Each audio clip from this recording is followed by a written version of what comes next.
It's absolutely awful because it's such a failure. Airdrops are the ultimate last resort in any humanitarian system. You only use airdrops when you have no other choice and when the areas you're trying to reach are completely inaccessible, so cut off by a massive flood or an earthquake. That would be typical. This is not.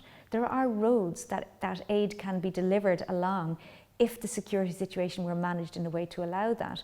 And so people are starving on one side of the border while there are queues of trucks, thousands of trucks long, on the other side of the border. And the airdrops are so expensive, but they're dangerous. So people have died because the airdrops have fallen on a group of people. People have died jumping into the sea to try and grab things that have been airdropped along the coast. It's just appalling. And 34,000 people have been killed in this crisis. The only thing that will stop people dying of hunger and of attacks and bombings is a full ceasefire. I think it's important that we do acknowledge, actually, the harm done by Hamas and Islamic Jihad and the horrendous attacks on October the 7th, and the fact that there are hostages still in Gaza. That is simply intolerable and unacceptable.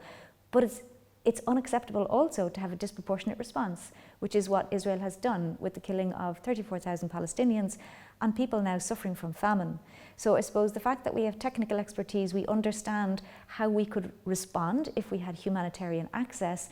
We can advocate to the Irish government and enable them to be very clear and strong in their advocacy around the impact that this is going to have on people who are facing famine. So for example, just to be brief, one example is that babies are dying right now of hunger and dehydration, but also children that suffer from malnutrition in the first 2 years of their life never recover. Their brains will never recover.